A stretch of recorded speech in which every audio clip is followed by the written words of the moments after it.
History tells the story of the world and of our lives. Sometimes that history goes bump in the night.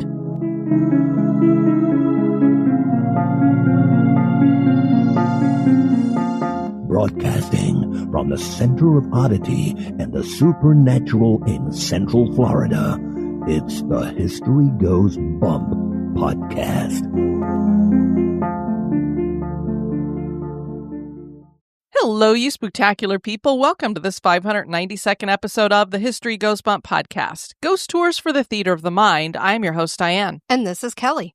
Kelly, on this episode, this Bud's for you. Huh? What does that remind you of? Beer? Budweiser, yes. We're going to be talking about... Anheuser-Busch? Yes. We're going to be talking about the Adolphus Hotel, which is located in Dallas, and indeed, it was named for Adolphus Busch. Oh, all right. So we'll talk a little bit about him, we'll talk a little bit about Dallas, and then we'll get into this grand hotel. It is absolutely gorgeous. It was gorgeous back in the day, it's still gorgeous today, and apparently we have some spirits there. This location was suggested by our listener, Lori Gunter. And now, this moment oddity.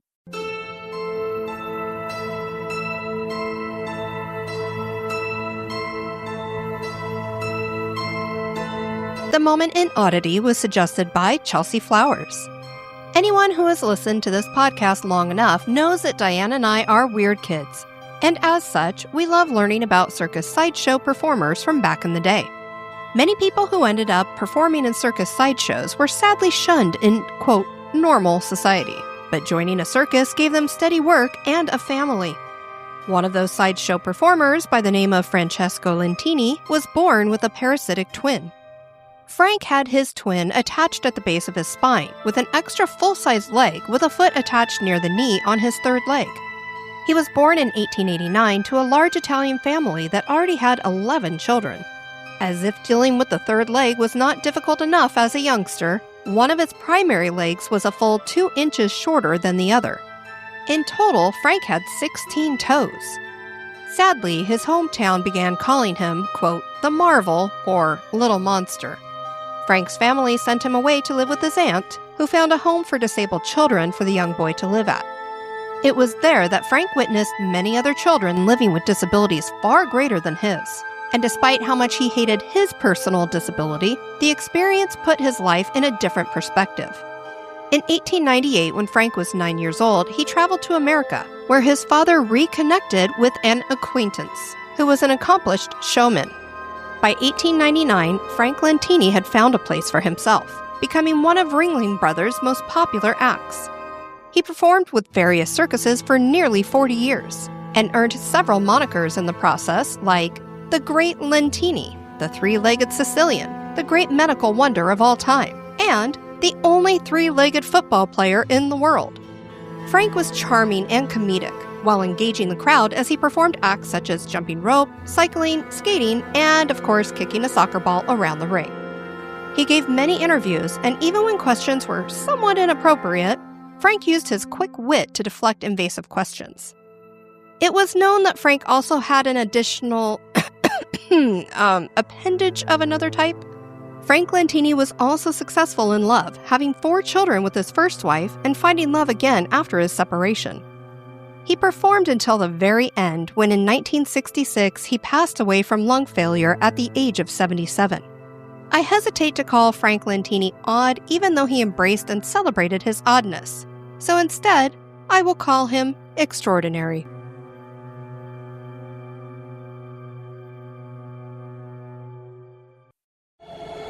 Pull the covers up tight. That chill you feel isn't the air conditioning.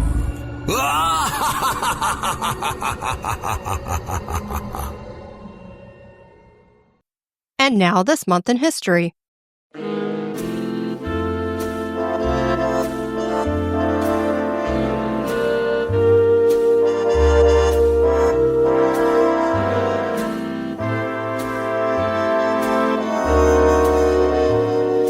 In the month of June, on the 20th in 1782, the Continental Congress officially adopted the Great Seal of the United States. The design process, including several proposals, took approximately 6 years. The Great Seal was primarily designed by Charles Thomson, the Secretary of the Continental Congress, and William Barton. It is a national emblem and is used to authenticate important official United States documents, typically numbering around 3,000 each year. The Great Seal began appearing on the U.S. $1 bill in 1935.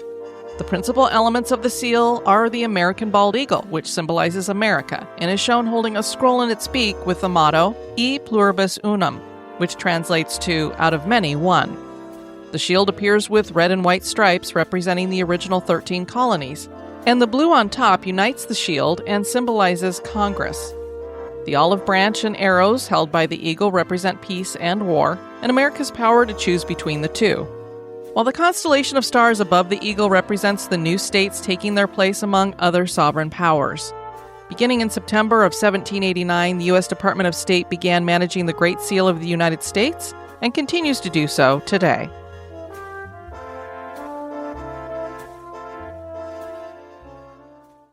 So many deaths have taken place at the Adolphus Hotel that it should be nicknamed the Death Hotel. This historic luxury hotel in Dallas was named for a beer magnate and was once one of the grandest hotels in the Southwest. The entertainment hosted here was top tier, with a long list of popular entertainers from various eras. And the Adolphus had the honor of hosting Queen Elizabeth II in the 1990s. The hotel today is still a luxury hotel located in the heart of downtown Dallas that has great food, drinks, a spa, and a few ghosts. Join us for the history and hauntings of the Adolphus Hotel.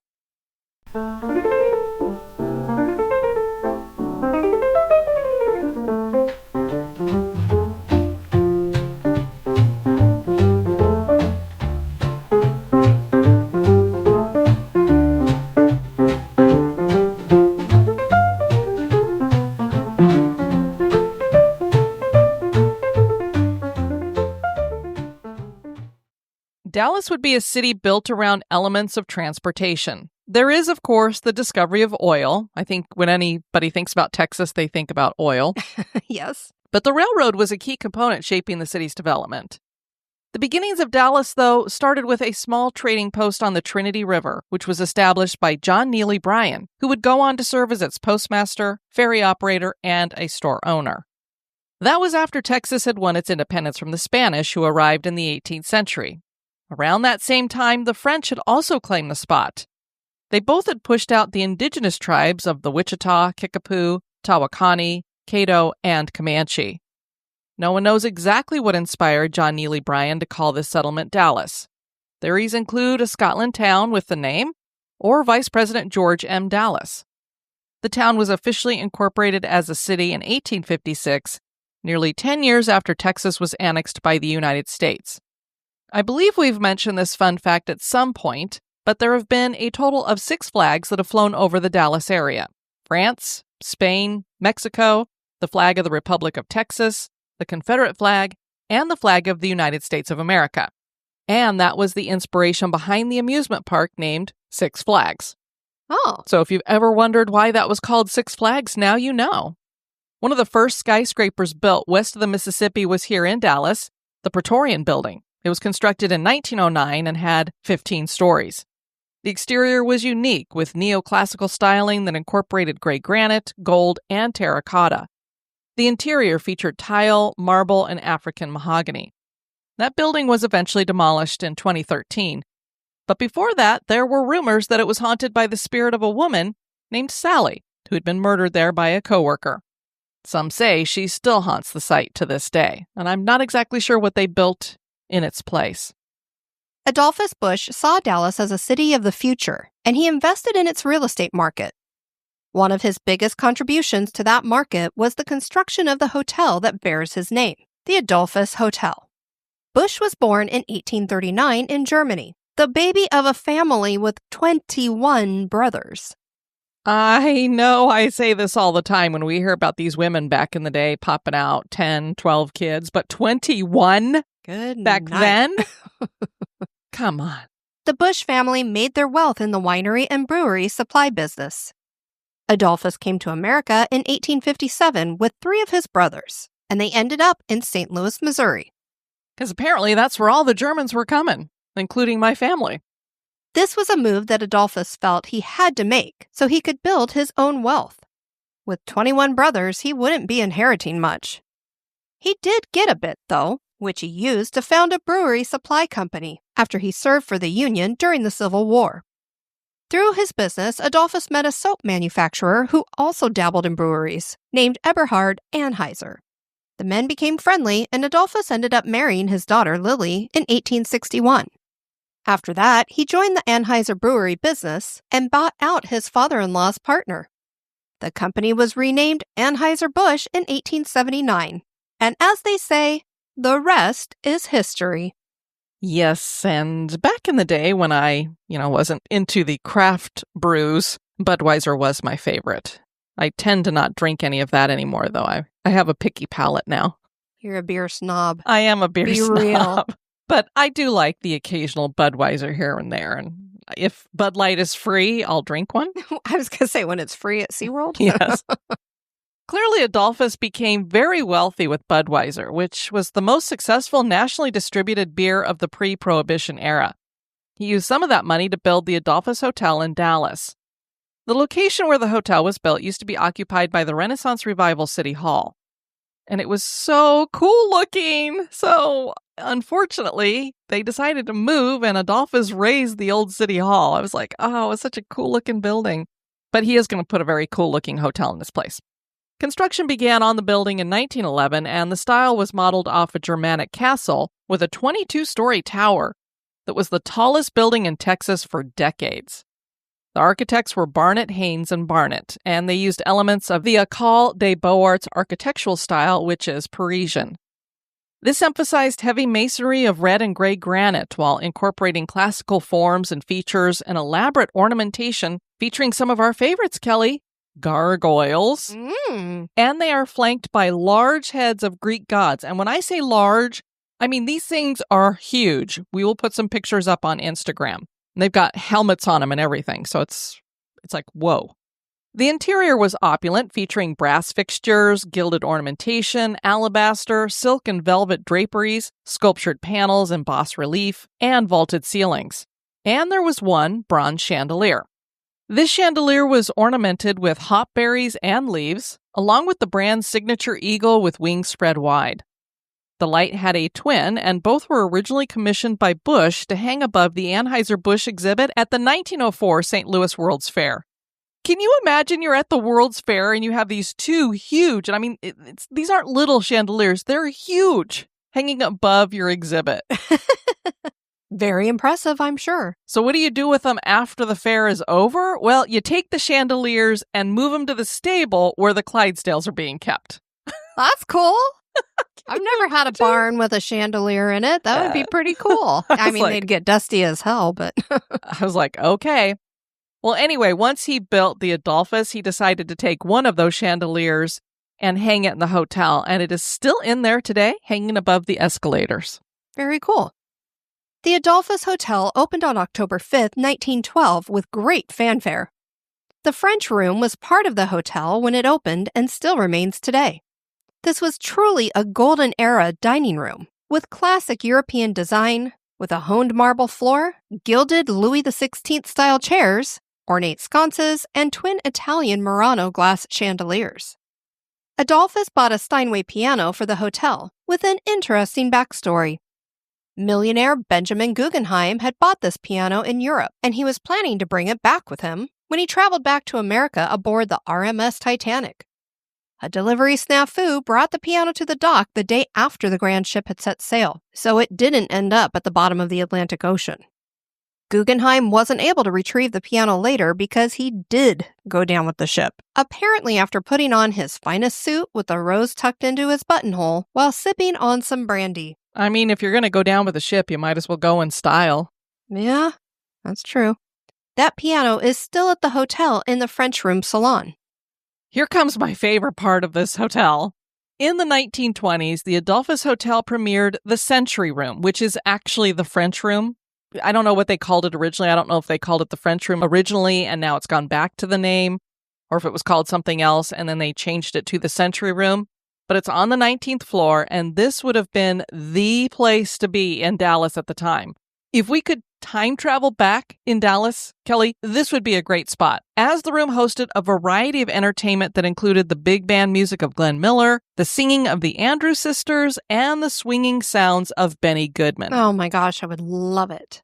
And then you just imagine all the dancing going on there. It'd be so cool. Then things got really crazy there. The hotel added a retractable ice rink in 1930 to this room in order to host touring ice shows, which continued for 35 years as a major attraction. On the 19th floor? On the 19th floor. And as I Can said... you imagine how heavy that had to be? And this is retractable, so that meant that the dance floor would glide back and forth over the ice after the shows so that people could dance on it. So your feet might get a little bit cold, maybe.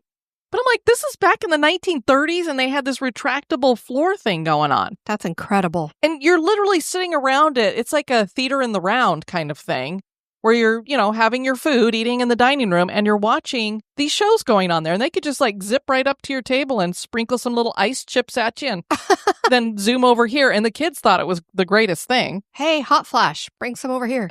Kelly needs lots of ice. Former speed skating powerhouse and Broadway on Ice legend Dorothy Franey was hired by the hotel in 1943 to put on a show. She choreographed, directed, produced, and starred in her Dot Franey Ice Review. And I hope I said her name right. I'm not sure. And she did that for more than a dozen years. Early on, the motif of the Century Room was polar bear themed. I guess maybe because they had the ice skating. I don't know. Okay. But this was changed to Hawaiian in 1940, which really doesn't go with ice shows, but what the heck. And this had tropical murals and live palms. The rink became a permanent dance floor in 1965. In the 1970s, the room hosted a Hawaiian singer accompanied by 5 hula dancers. There was also a fire and knife act, and a band called the Johnny Scat Davis Band performed.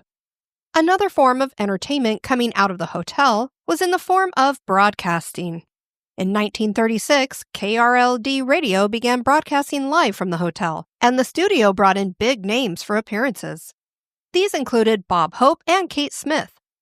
Notable guests during this time included Presidents Franklin D. Roosevelt and Harry S. Truman, Amelia Earhart, Jack Dempsey, and Liberace. I wonder if he played on the piano. I'm betting he did. I bet he did as well. Of President Truman's visit, the Dallas Morning News reported that Truman came in for a drink and was shown to the presidential suite, where a bottle each of bourbon and scotch awaited him. He saw this and turned and asked, I never drink any scotch. Do you think I could trade that scotch for another bottle of bourbon? And I'm like, wait, there's a whole bottle of bourbon sitting there and you want another one on top? I'm like, how much bourbon are you planning on drinking? Now, maybe he had a room full of people with him. I'm hoping. And Joan Crawford visited. Did she bring wire hangers with her? No wire hanger. It's still one of my favorite episodes we've ever done. If you haven't listened, you really must. The life and afterlife of Joan Crawford. Yes. So she visited, but not without a list of demands set ahead of time. Shocking.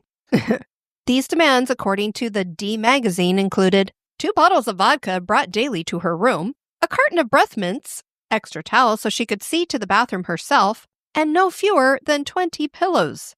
Apparently, this was a 10-page letter. Now, I just made a comment about having 2 bottles of bourbon for President Truman, but clearly she was planning on drinking 2 bottles of vodka a day if she wanted 2 bottles a day. Yeah. I know why she needed the breath mints. Yeah. As she stumbled down the stairs to the lobby. And no wonder she wanted them to bring her extra towels ahead of time, because it's like, I don't want anybody to see me like totally passed out drunk in my room, because she had to have been. And I don't know what the 20 pillows are. If you're that drunk, you're going to suffocate yourself. Oh, Diane. Oh, Joan. The first major restoration for the hotel was in the 1980s. After that, the hotel was visited by Presidents Jimmy Carter, Ronald Reagan, and George H.W. Bush, as well as First Ladies Rosalind Carter and Barbara Bush. In 1991, Queen Elizabeth II and Prince Philip came to America on an official state visit, and they traveled to Dallas and stayed at the Adolphus. And Kelly, listen to this. The Queen is in the hotel. She's probably going to be like, oh, you peons do all this and that for me, because that's what she's used to. She's got her own personal servants always doing stuff. At the end of their visit, they asked to be introduced to everyone who had served them during their visit so they could personally thank them and meet them. And then she gave the hotel an official portrait to be hung in the hotel lobby. I'm honestly not surprised. No, that's why I get so torn about her, because she seemed really, really down to earth and she didn't want to be queen. She got thrown into it and she really was what I thought was a great queen. But then on some of the things that she did, especially around Princess Diana, it's like, oh, how can you be so thick? And now a little break for a word about one of our sponsors.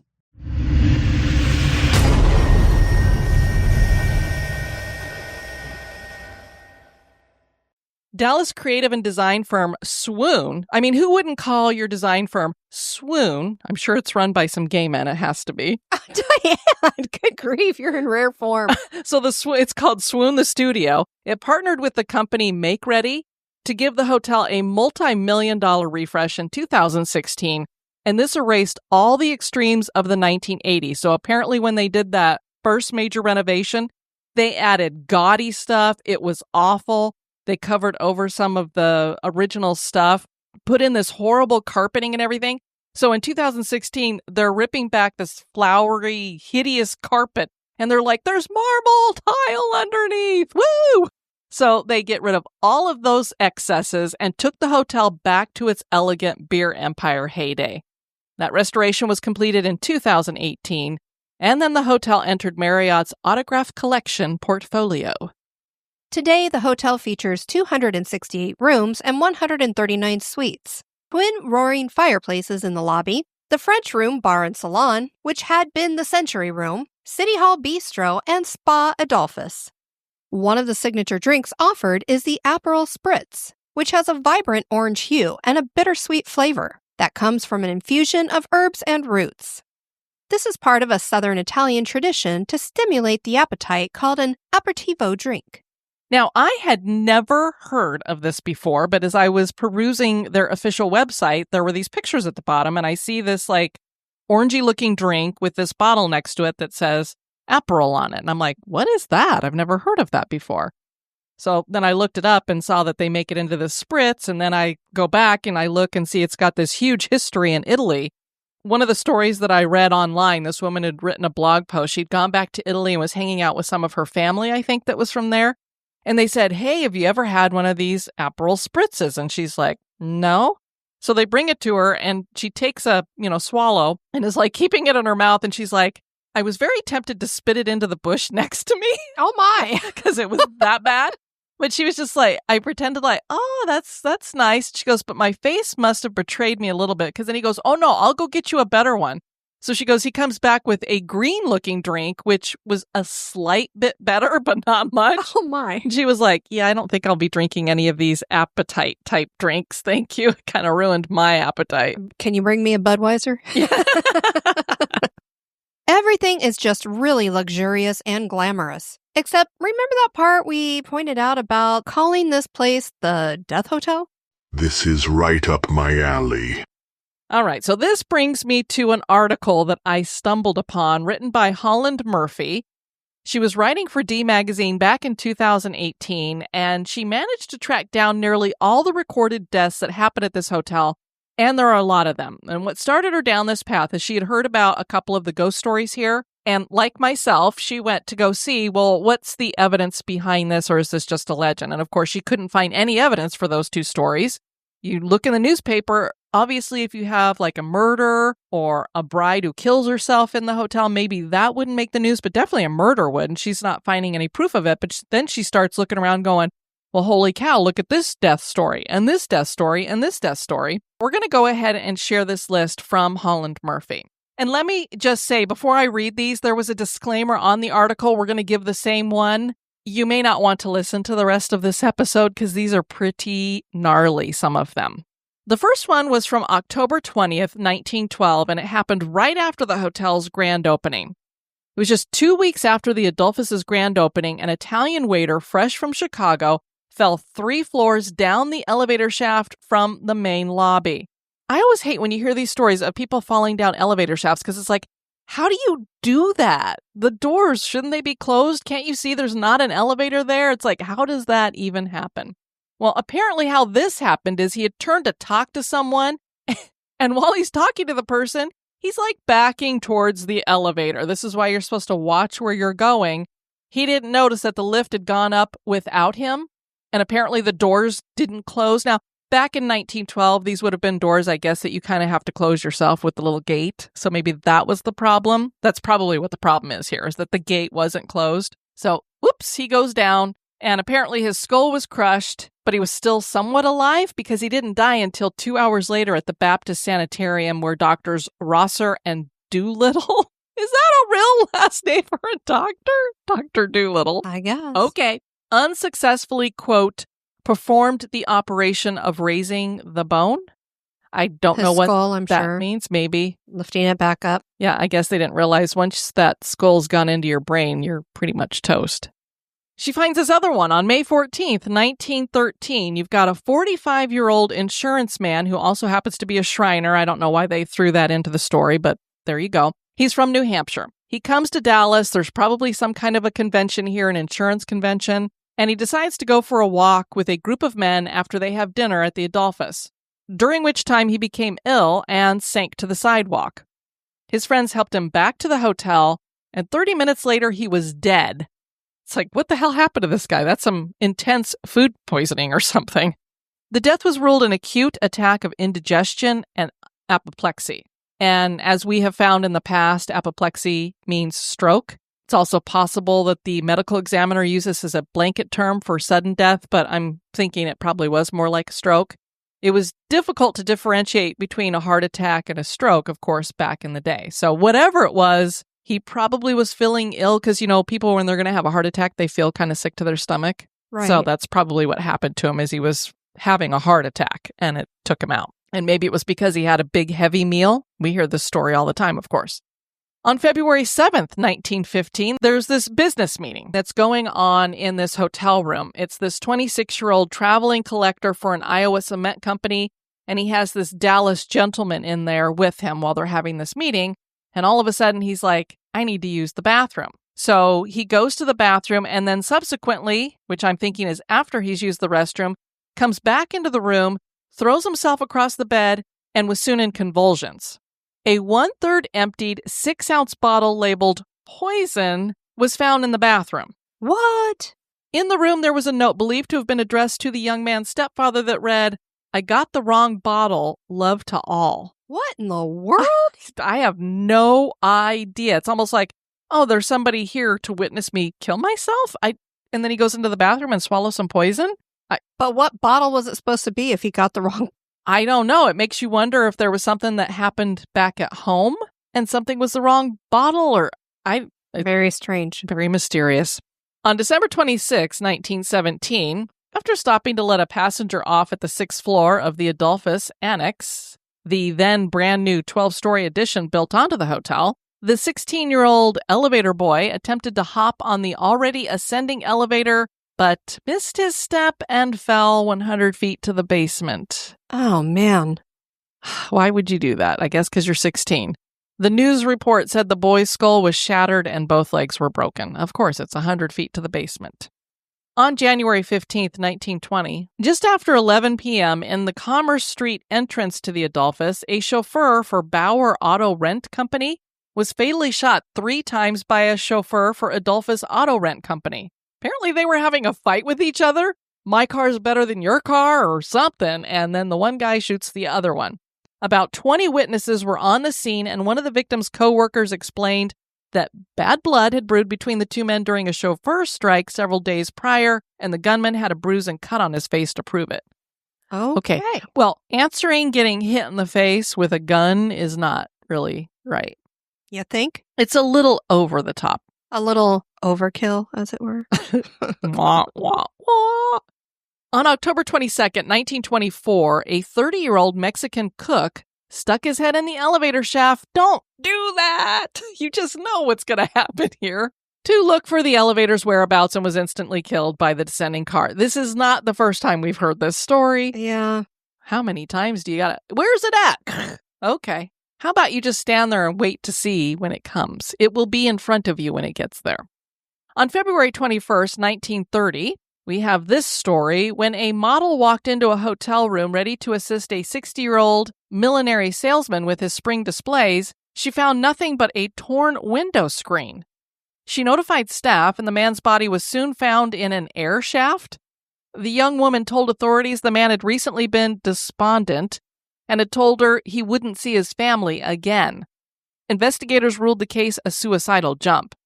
According to the News, the force gained in the fall from the 8th floor caused his body to tear through the galvanized iron roof of an air shaft in one of the inside courts. He had plunged on through to the bottom of the shaft, and his head and body were badly torn and cut by the blades of the powerful fan. OMG. That explained the loud crash and puff of dust from fans reported by kitchen employees the night before. On October 8th, 1933, the 2-year-old son of a musician in the touring Henry Bussey Orchestra climbed up on the windowsill to look out at a band playing on the street when the screen gave out. Oh, no. He fell 12 stories. The hotel's assistant manager scooped the body up and ran to the house physician, who was unable to do anything but pronounced the boy dead. In the court case to follow, a judge ruled the Adolphus not liable for the $1,156.15 sought by the boy's distraught parents, saying the purpose of the screen was not to prevent people from falling, but to keep insects out. On June 24th, 1940, with his clothes ablaze, a 50-year-old man plunged from his fiery 11th floor room and died on impact when his head struck the hotel's marquee. As described by the News in a lengthy story, while a crowd watched from the street, the man leaned out of the window surrounded by smoke, pleading, "Please, somebody save me." Some witnesses believe the man was overcome by smoke and fell, while officials believed he jumped to escape the flames. Either one of those is definitely possible. More controversy ensued over reports that firemen were held up by the hotel's night clerk and delayed when given the wrong floor. 4 days later, after an extensive investigation, jurors decided no state laws were violated during the incident. What I want to know is, where'd the fire come from? Yeah. And how bad was it? Was it just his room that caught on fire? On August 3rd, 1946, according to the fire marshal, a 51-year-old Dallas man woke and took his burned pillow and sheet into the bathroom after drifting to sleep while smoking. Yet, after settling back in bed, he apparently succumbed to smoke and gas when the fire flared up again. So now we have a second fire. We know where that came from. I don't know. He must not have soaked the pillow and sheet that much that it set itself back on fire. Maybe there was something still on the mattress. On May 27th, 1955, a maid discovered a 36-year-old fashion buyer from Houston visiting for a fashion show dead in her room. It was determined to have been a natural death due to acute alcoholism. So apparently she drank herself to death. On July 14th, 1958, the quote-unquote smashed body of a 25-year-old prostitute was found in a small courtyard 14 floors below her room. The News described the woman's body plunging down the 4x8 inset in the building, ricocheting from wall to wall, and also included such details as the book found on her bed, which was A Fool There Was. There were signs of a struggle, but the case remained a mystery for months. A 31-year-old man with a record for procuring, that is, pimping, was questioned, as well as 2 others. But it wasn't until months later, in January of 1959, when an 18-year-old woman was beaten and left in a Mercantile Continental building closet, that authorities encountered Willie Philpott, whom the News noted as a, quote, Negro 2-time loser. In the weeks to follow, authorities said Philpott confessed to a series of crimes. Each news article seemed to mention different ones, including the Mercantile beating, the rape and slaying of a 10-year-old girl in Longview, the beating of several men in Sherman and Alabama, and the murder of the Adolphus prostitute. According to authorities, Philpott said he was employed at the Adolphus, and after delivering food and setups to the woman's room throughout the day, she gave him whiskey. From a February 1959 news article, as they talked, his hand began to twitch, and he flipped a towel around her neck, Philpott said. When she became still, he tossed her out the window and went back to work. Philpott was eventually executed in Huntsville for the rape and murder of the 10-year-old black girl. Oh, my word. His hand began to twitch. It's out of my control. It's just doing its own thing. Control it. Yeah. Uh-huh. And finally, on March 15th, 1971, we have a witness said he warned the hotel porter to make sure the elevator car was on the second floor to load band equipment, but just after replying, "Yes, it's here," the porter stepped into the elevator shaft and met his death. Even as with the elevator. Recent as 1971, we still are falling into elevator shafts.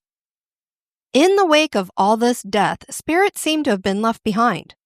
Over the years, hotel guests have reported hearing loud footsteps outside their rooms as if purposefully trying to be loud. When staff heads to the hallway, they find no one. Some guests even call the front desk complaining about big band music playing in the wee hours of the morning. And again, when staff checks, there is no one playing the piano or any music playing anywhere. Security guards and other staff feel like they're being watched at night by something they cannot see. Doors slam on their own. Housekeepers have experienced a tapping on their shoulders while working in the restroom areas. It's always the bathrooms. I know, stay away from those places. And staff has also witnessed windows flying open when they approach them. There's the spirit of a young woman named Carolyn. The ghost lore attached to her claims that she fell to her death from the 9th floor because she was trying to retrieve a dropped necklace. Her full-bodied apparition has been seen in the hallways and sometimes in the elevators. Some guests have reported seeing her reflection in mirrors. And of course, there was no Carolyn or anything like that in any of these stories, so we don't know where that comes from. And the ghost of a former employee named Charlie is reputedly here. Charlie had worked as a bellhop and he died in the 1920s. He still seems to be doing his job and appears to carry luggage for guests and get them an extra pillow or towel.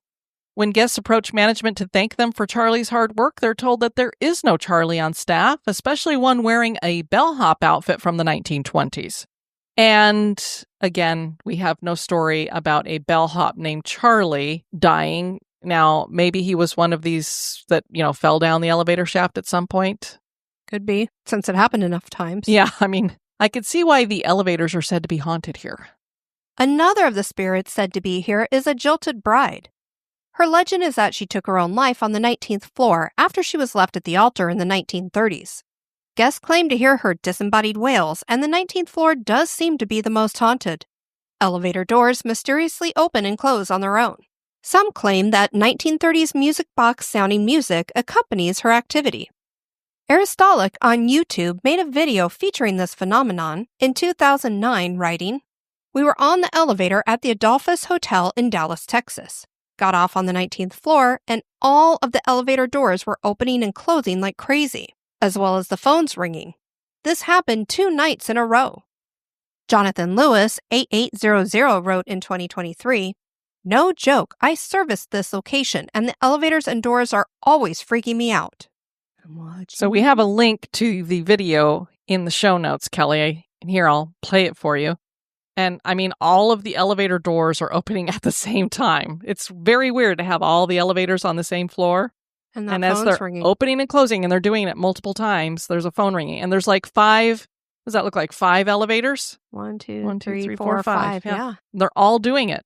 And all of the lights are like flashing like up and down on the outside of them.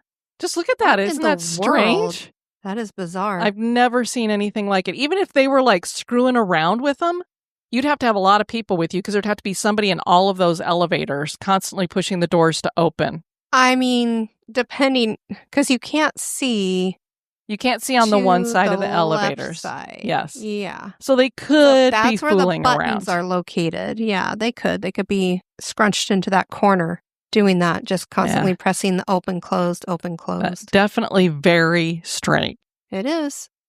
Miss Myers, 707, commented, "You are so right. This is not a setup. I went there 2 days ago and only stayed 1 night. I saw the lady in white at about 3 a.m. in the upper mezzanine grand ballroom with the painted murals and piano. The hairs on the back of my neck stood up. Unbelievable. I could not sleep. I will not be staying there again." Belladonna Minx 1147 commented, "Asked to go to the 19th floor, which is currently, at that time it was under renovation to recreate the scene of the ballroom. They will give you the tour, but do it in the day because at night, you don't want to be with whatever entity is up there." Lori Mulheron 1637 wrote in 2022, "My husband has twice had strange things happen when he has stayed there. The first time he experienced several drawers mysteriously opening during the night, and the second time he heard the sound of children laughing and running around the hall during the middle of the night when he had a room near the elevators." I would like to know if he looked outside just to make sure there weren't, real little kids out there. Leah Beasley, 4792, wrote in 2022, "I'm staying here tonight because my husband works across the street and asked me to come up because he got a nice room from his company. We asked a few of our kids to come up, but only 2 did because the others told me it's known to be haunted, which I have no issues with. We asked around where and why when we got here and learned about the 19th floor, so we went up, and as we passed one room, we could hear older music playing and peek through the doors. It looked like a ballroom, but nobody was around at all, so we just assumed it was music that's always playing. We kept walking and really didn't notice a thing. When we came back around to the ballroom, I noticed and said, "Aw, they stopped the music." So my kids joked around asking me if they should play music for me. Now that I read all of this, and she's reading all the comments and watching the video about the haunted elevators, I wish I'd known that the music playing in that ballroom was part of the haunting. I'm still awake at 5 a.m. and want to go back up, but everyone is asleep. That would be me. I won't go back up alone, but very interested in all of this. It's sad that they can't move on for some reason. This hotel is very nice and not all that scary. Only went to that floor from stories from my kids and seemed very normal until I read all of this, which happened at 2 a.m. The Adolphus Hotel was built to be a grand hotel, and not only did it meet that goal, it continues to be a gorgeous hotel today. Many of its contents and fixtures hark back to an earlier era. Could some of those contents be ghosts? Is the Adolphus Hotel haunted? That is for you to decide. Well, certainly had enough deaths to cause these elevators to be haunted. I mean, when you have that many people falling down elevator shafts, I could see why the doors go a bit crazy. Yeah, indeed. Why don't you go crazy and check out our website, historygoesbump.com. And if you'd like to send us some feedback, you can do that at historygoesbump@gmail.com. We did get some comments over at Spotify under Stones and Bones episode 9, which was about Laurel Hill Cemetery. And this username is a bunch of letters and numbers. It starts with CFR, and I'll just leave it at that.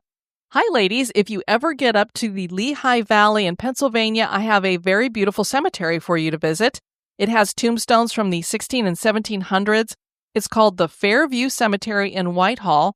The zip code is 18052. Please look it up. You'd really love it. So we'll have to check that out. If any of you guys have been there, let us know.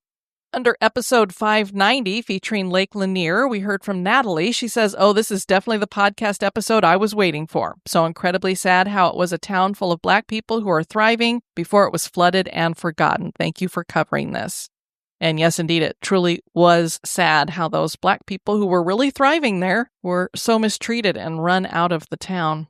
And under our episode 107 that featured Franklin Battlefield, C. Little Lumen wrote, "Beautiful homes with such a bloody history. The tours at Lots, Carton, and the Carter House are respectful and really give you an idea of the carnage that came through, as well as the day-to-day before and after. Middle Tennessee is definitely worth a visit if you needed one more destination on your bucket list." Well, Kelly, now that we have our camper trailer, we're probably going to start heading out and doing a lot more traveling. Definitely. Makes it a little bit easier when you can take your house with you. And your pets as well. And your fur kids. Yes. Want to thank you guys for tuning into this episode. I've been your host, Diane. And this has been Kelly. You take care now. Bye-bye. This episode is brought to you by our executive producers.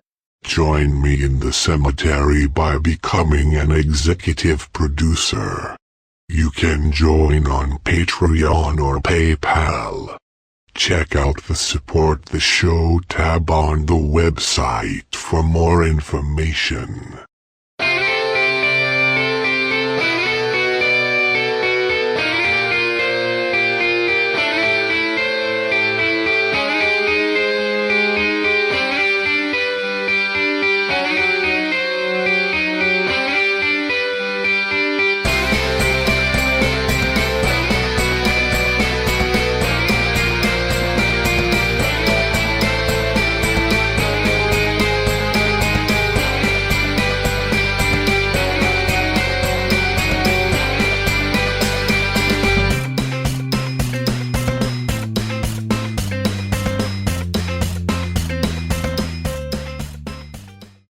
Anyone who has listened to this podcast long enough knows that Diane and I are weird cats. Weird cats? It was known that Frank also had an additional appendage of another type. Is that why he was called the three-legged Sicilian? Oh, you're terrible. Which he used to found a Brewery. Have you had some brewery stuff? This chandelier? It's a chandelier. Chandelier. Can I have another beer? Is it? The light had a twin, and both were originally commissioned by Bush to hang above the Anheuser-Busch exhibit at the 1904 St. Louis World's Affair. Can you imagine? You said World's Affair. It's a World It might Affair. have been a World Affair. It was a World Affair put on. Twin roaring. Roaring. Twin roaring. Wow. Stop. I'm trying to be a lion. Oh! Kelly. Ow! She's getting tickled. Twin roaring fireplaces in the lobby. The French Room Bar and Saloon. Nope. It could be a saloon. I'm going to go to the bar and saloon. Wait, salon? What? I mean, it should be a saloon. This is Texas. Come on. Let me reread that. The death was ruled an acute attack of indigestion. Indigestion. After stopping to let a passenger. It's a passenger. Passenger, sir. Please, passengers, I'll load up now.